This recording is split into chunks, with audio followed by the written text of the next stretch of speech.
నమస్తే. ప్రస్తుతం మనతో పాటు సీనియర్ జర్నలిస్ట్ భరద్వాజ్ ఉన్నారు. ఆయనతో మాట్లాడదాం. నమస్తే సార్. నమస్తే. సార్ గ్రాక్ వర్సెస్ బీజేపీ నడుస్తుంది ఇండియాలో అని చెప్పేసి అంటున్నారు. ఎందుకు అనంటే అసలు ఏది దాచకుండా అండ్ హిస్టరీ గురించి అయితే కొన్ని అలిగేషన్స్ ఉన్నాయి.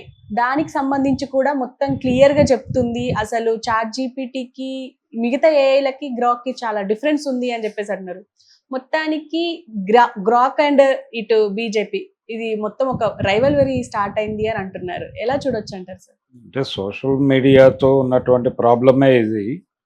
అన్ని పార్టీలు ఫేస్ చేస్తున్నాయి దీన్ని. అయితే ఇవి వద్దు అని ఆ ప్లాట్ఫామ్స్తో ఫైట్ చేసేటువంటి పరిస్థితులు ప్రభుత్వాలు లేవు. ఇప్పుడు అది జరుగుతోంది. గ్రోక్ వర్సెస్ బీజేపీ అన్నప్పుడు ఎలన్ మస్క్కి బీజేపీకి మధ్య యుద్ధంగా మారితే ఆయన కోర్టుకు వెళ్ళాడని చెప్పి సమాచారం వస్తుంది. ఒకవేళ అదే జరిగితే దీన్ని కట్టడి చేయటం అనేది కొంచెం ఇబ్బందితో కూడుకున్న వ్యవహారంగా మారుతుంది. అంటే ప్రపంచ బ్యాంక్ పరిపాలనలో భాగంగా భారతీయ జనతా పార్టీ పరిపాలన కూడా నడుస్తోంది. ఈ నడుస్తున్నటువంటి క్రమంలో ఈ గ్రోక్ని కానీ లేకపోతే మస్క్ని కానీ కాదనేటువంటి పరిస్థితుల్లో భారతీయ జనతా పార్టీ లేదు. అయితే ఇక్కడ సమాచారం అందించటమే అది చేస్తున్న పని. ఆ సమాచారం అంటే వీళ్ళు ఏదైతే సెర్చ్ చేస్తారో ఈ ఒక కంటెంట్ అంటే రూపాయి మారకం విలువ మోడీ అని కనుక కొడితే దానికి సంబంధించి ఆయన ఎప్పుడెప్పుడు ఏమేమి మాట్లాడాడో వస్తుంది. ఆ డేటా ఆధారంగా మీరు ఒక విశ్లేషణ చేసుకోవడానికి ఒక అవకాశం ఏర్పడుతుంది. అది ఇబ్బంది కదా అనుకుంటే చరిత్రలో ఉంటాయి. మరి మీరు రోజు మాట్లాడినవన్నీ రికార్డ్ అవుతూ ఉంటాయి ఏదో ఒక పేపర్లోనో ఎక్కడో చోట. ఆ రికార్డ్ అయినవి తన పరిధిలోకి వచ్చినప్పుడు మాత్రమే అది మార్కెట్లోకి పంప్ చేస్తుంది. పరిధిలోకి రాని విషయాలు మాట్లాడదు.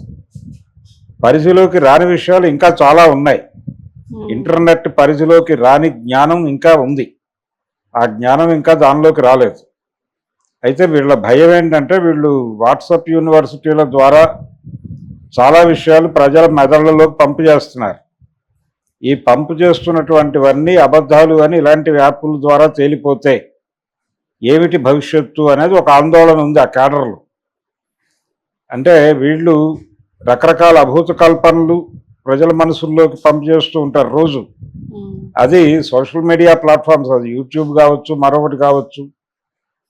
దాని ద్వారా ఇప్పుడు ఉదాహరణకి ఔరంగజేబ్ మీద లేకపోతే దేశ విభజన సమయంలో జిన్నా నిర్వహించిన పాత్ర మీద, ముస్లిం లీగ్ పాత్ర మీద రకరకాలుగా వీళ్ళకి అనిపించిన విషయాలన్నీ, అలాగే వీళ్ళకి వ్యతిరేకమైనటువంటి క్యారెక్టర్ అనుకున్నవి, వీళ్ళు అనుకున్నటువంటి క్యారెక్టర్ల గురించి కొంచెం పెంచి మాట్లాడటం అనేది కామన్గా మారిపోయింది.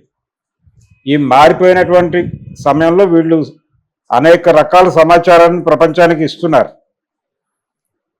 ఈ సమాచారం అంతా తప్పు అని గనక ప్రూవ్ అయితే ఏమిటి పరిస్థితి అనేది, ఇలా చాలామందికి సమస్యలు ఉన్నాయి దానిలో. ఉదాహరణకి మహాత్మా గాంధీ హత్య గొడవే ఉంది. మహాత్మా గాంధీ హత్యకు సంబంధించి కొంత సమాచారం వాళ్ళు ఆ రోజున మీడియాకి డెలివరీ చేశారు ప్రభుత్వాలు. కానీ డెలివరీ చేయని సమాచారం కూడా చాలా ఉంది దానికి సంబంధించి. ఇలాంటివన్నీ కనుక ప్రజల దృష్టికి తీసుకొస్తే వాళ్ళు దాని నుంచి ఒక కొత్త జ్ఞానం పొందే ప్రమాదం. ఇది జరిగితే చాలామంది ఇబ్బందులు పడతారు. కాంగ్రెస్ పార్టీ కూడా ఇబ్బంది పడుతుంది. అంటే మహాత్మా గాంధీని విగ్రహంగా చూడాలనుకుంటున్నాడు జవహర్లాల్ నెహ్రూ. అందుకనే ఆ రోజున 10వ తారీఖు ఒక అటెంప్ట్ జరిగినా 30వ తారీఖు అటెంప్ట్కి వాళ్ళేమీ ప్రిపేర్డ్గా లేరు అడ్డుకోవటానికి అని చాలా పేపర్లు రాసినాయి. ఆ రోజున రాసినాయి. తర్వాత గాంధీ బాడీలోకి వెళ్ళింది 3 బుల్లెట్లు కాదు, 4వ బుల్లెట్ ఉంది అని కూడా కొన్ని పత్రికల బ్యానర్ ఐటమ్లు రాసినాయి. ఇలాంటివన్నీ పంప్ అయిపోతే జనాల్లోకి ఇబ్బందే, ఎవరికైనా ఇబ్బందే. కాబట్టి ప్రజలకి అబద్ధాలు చెప్పాలి అనుకున్నప్పుడు ఆ అబద్ధాలు నిజాలుగా చెప్పే ప్రయత్నం చేస్తున్నారు వాళ్ళు. ఉదాహరణకి శివాజీ వర్సెస్ ఔరంగజేబు అనేటువంటి ఒక ప్రోగ్రాం నడుస్తోంది. ఔరంగజేబుకు సంబంధించిన చాలా వాస్తవాలు దాచిపెట్టి చాలా అవాస్తవాలను ప్రచారం చేస్తున్నారు వాంటెడ్గానే. అలాగే శివాజీకి సంబంధించి శంభాజీకి సంబంధించి చాలా వాస్తవాలు దాచి చాలా అవాస్తవాలు ప్రచారం చేస్తున్నారు. ఇవి వీళ్ళు ప్రచారం చేస్తున్నవి అవాస్తవాలు అని ప్రజలకు తెలుస్తాయి. ఎలా తెలుస్తుంది అంటే దీనిలో కొడితే దీనిలో చాలా కంటెంట్ వస్తుంది, అదంతా చదవాలి. చదివిన తర్వాత మీరు ఒక అభిప్రాయాన్ని ఏర్పాటు చేసుకోవాలి. ఆ అభిప్రాయం మేరకు మీరు మాట్లాడాలి. అదంత ఈజీ వ్యవహారం ఏం కాదు. కొట్టగానే మీకు ఏదో జ్ఞానం రాదు దానిలో నుంచి. అది దానికి సంబంధించి అక్కడ ఉన్నటువంటి రికార్డ్ అంతా మీ ముందు పెడుతుంది. ఆ పెట్టిన రికార్డుని ఒక సమప్ చేసి ఒక చిన్న నోట్ ఇస్తుంది. ఆ నోట్ ఆధారంగా మీరు ఆ సమాచారం అంతా చదివి మీరు ఒక ఒపీనియన్ ఏర్పాటు చేసుకోవడానికి ఉపయోగపడుతుంది. అంతవరకే, దాని పరిధి అంతకు మించి ఏం కాదు. ఇలా చాలా విషయాల మీద అది సమాచారం ఇస్తుంది. సమాచారం ఇచ్చే యాప్ మాత్రమే అది. ఈ సమాచారం ఎక్కడెక్కడది ఏ ప్లాట్ఫామ్స్లో ఉన్నా కానీ అది లాక్కొచ్చి మీ ముందు పెడుతుంది. ఒక వ్యక్తి ఎవరైనా కావచ్చు, అతని పేరు కొడితే అతనికి సంబంధించి అతను ఏ ఏ ప్లాట్ఫామ్స్ మీద ఏమేం మాట్లాడాడు, దీనిలో ఏకసూత్రత ఉందా లేదా, ఆ కంటెంట్ అంతా ఇస్తోంది. ఎవరి పేరైనా కొట్టచ్చు.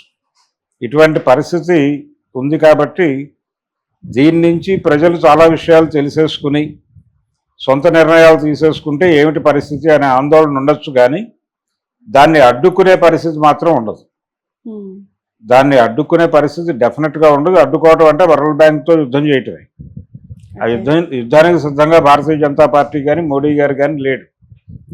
కానీ ఎట్లా చెయ్యాలి అంటే దానికి ఫీడ్ అయ్యేటువంటి సమాచారంలో వీళ్ళ ఆర్గ్యుమెంట్స్ కూడా కనుక ఫీడ్ అయిపోతాయి ప్రాపర్గా, అప్పుడు ప్రజల్ని కన్ఫ్యూజ్ చేయడానికి త్రూ యాపే వీళ్ళకి ఒక అవకాశం దొరుకుతుంది. అంటే ఒక 3 విషయాలు ఒక ఇది వస్తే, వన్ సైడ్ ఆర్గ్యుమెంట్ కొంత వస్తే అదర్ సైడ్ ఆర్గ్యుమెంట్ కూడా కొంత ఉంటుంది. ఈ రెండింటినీ జడ్జి చేసుకుంటూ వెడతారు. వీళ్ళు కొంచెం అగ్రెసివ్గా కనుక కంటెంట్ పెట్టేస్తే దాని దృష్టికి వచ్చేలాగా వీళ్ళు కూడా రకరకాల ఏరియాల్లో కంటెంట్ పెట్టాలి. అలా పెట్టి దాన్ని వాడుకోవచ్చు, వాళ్ళు అనుకూలంగా కూడా వాడుకోవడానికి అవకాశం. ఆ ప్రయత్నం ఏదైనా బీజేపీ చేస్తుందేమో అనుకుంటున్నాను. కానీ యాప్లు తీసేయటాలు ఇలాంటి పనులు అయితే చేయరు. ఓకే, అంటే దీన్ని అరికట్టడానికి ఒకవేళ అంటే ట్రంప్ ఎలన్ మస్క్ ఒకటే కాబట్టి, పైగా మోడీకి ట్రంప్ స్నేహితుడే కాబట్టి ఇలా వర్కౌట్ అయ్యే అవకాశం లేదు. అంటే అసలు ఈ టోటల్ యాప్స్ ద్వారా ఒక వేరే ప్రపంచాన్ని క్రియేట్ చేస్తున్నారు. వాళ్ళ ఉద్దేశం ఏంటి? సోషల్ మీడియా నెట్వర్క్ ద్వారా ప్రజలు వాళ్ళ మనసుల్లో ఏమనుకుంటున్నారు అనేది బయటకు తీసుకురావడం. ప్రజలు వాళ్ళ మనసులో ఉన్న అభిప్రాయాలు మనసుల్లోనే పెట్టేసుకుంటే కుదరదు. అందరూ పత్రికల్లో రాయరు, అందరూ తమ భావాలను వ్యక్తం చేయరు. వ్యక్తం చేయని వాళ్ళ చేత కూడా వ్యక్తీకరణ చేయించటం అనేది సోషల్ మీడియా ఉద్దేశం. చాలామంది ఇంతకుముందు మాట్లాడేవాళ్ళు కాదు, ఇప్పుడు చాలామంది మాట్లాడుతున్నారు. చాలామంది రాసేవాళ్ళు కాదు, ఇప్పుడు అందరూ రాస్తున్నారు. రకరకాల అంశాల మీద ఫేస్బుక్లోనో ట్విట్టర్లోనో ఎక్కడో చోట తమ అభిప్రాయం రాసేస్తున్నారు. ఈ రాయటం ద్వారా ప్రజల మెదళ్లలో ఏముందో ప్రభుత్వాలకు తెలుస్తుంది. తెలిసాక వీళ్ళని ఎట్లా హ్యాండిల్ చేయాలో వాళ్ళకి అర్థమవుతుంది. ఎవరెవరు తమకి వ్యతిరేకంగా మాట్లాడుతున్నారు, ఎవరు అనుకూలంగా మాట్లాడుతున్నారు అనే ఒక డేటా తయారు చేసుకోవడానికి అవకాశం ఉంటుంది. ఈ యాప్లన్నీ కూడా ఫోన్ నెంబర్తో అనుసంధానం ఉంటాయి. ఫోన్ నెంబర్తో పాటు గూగుల్ మెయిల్తో యాడ్ అయి ఉంటాయి. ఇవన్నీ యాడ్ అయి ఉంటాయి కాబట్టి ఎవరు ఏం మాట్లాడినా ఆ ఫోన్ నెంబర్ తాలూకా డేటాలో అది స్టోర్ అయిపోతూ ఉంటుంది. స్టోర్ అయిపోయినప్పుడు బలానా అంశం మీద ఎవరెవరు వ్యతిరేక అభిప్రాయాలు వ్యక్తం చేశారంటే ఆ ఫోన్ నెంబర్లన్నీ వచ్చేస్తే ఇంతమంది మనుషులు మనకు వ్యతిరేకులు అని చెప్పి ఒక్కొక్కడిని అలా ఎలిమినేట్ చేయాలో ఆలోచించవచ్చు. దానికోసం ఈ సోషల్ మీడియా అనేది ఉంది. ప్రపంచాన్ని మీరు ఆవిష్కరించుకోండి అని చెప్పడం కోసం కాదు, ప్రజాసేవ కోసం కాదు. ప్రజల మనసుల్లో ఏముందో తెలుసుకుని వాళ్ళ మీద దాడి చేయడానికి పెట్టారు ఆ వ్యవస్థ. అందుకని ఇది కేవలం భారతదేశానికి సంబంధించిన వ్యవహారం కాదు. గ్లోబలైజ్ అయిపోయి ఉన్నాం మనం. గ్లోబలైజ్ అయిపోయినటువంటి ఎకానమీలో స్ట్రేట్ వ్యతిరేక అభిప్రాయాలు ఎవరిలో ఉన్నాయనేది తెలుసుకోవటం వాళ్ళకి అవసరం, అమెరికాకే అవసరం.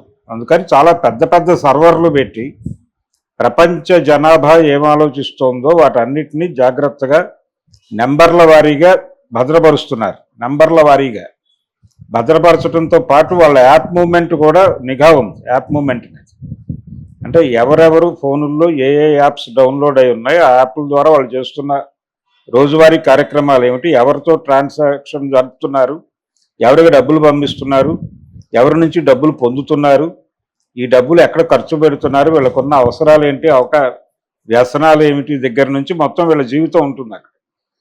కాబట్టి ప్రతి మనిషి బిగ్ బాస్ షోలో ఉన్నాం. ఓకే. అంచేత ప్రతి మనిషి వాచింగ్లో ఉన్నారనే విషయం తెలుసు అందరికీ. ఇదేదో యాప్ మీద బీజేపీకి ఏదో నష్టం జరిగిపోతుంది అని కాదు. ఈ నష్టాన్ని నివారించడానికి ఏం చేయాలో వాళ్ళ సోషల్ మీడియా నెట్వర్క్కి తెలుసు. సో దీన్ని ఎలా ఎదుర్కోవాలో వాళ్ళకి తెలుసు, వాళ్ళు రంగంలోకి దిగుతారు. ఓకే. దిగి ఇప్పుడు అది సరఫరా చేస్తున్నటువంటి సమాచారం తప్పు అనేటువంటి సమాచారం వీళ్ళు నింపుతారు సోషల్ మీడియాలో. నింపితే అదంతా కూడా దాంతో పాటు సరఫరా చేస్తుంది. దాంతో చదివేవాడు కన్ఫ్యూజ్ అయిపోయి ఏదో ఒక స్టాండ్ తీసుకోక తప్పదు. అలా దాన్ని పొల్యూట్ చేయటం ఎలా అనే కార్యక్రమంలో ఉంటారు తప్ప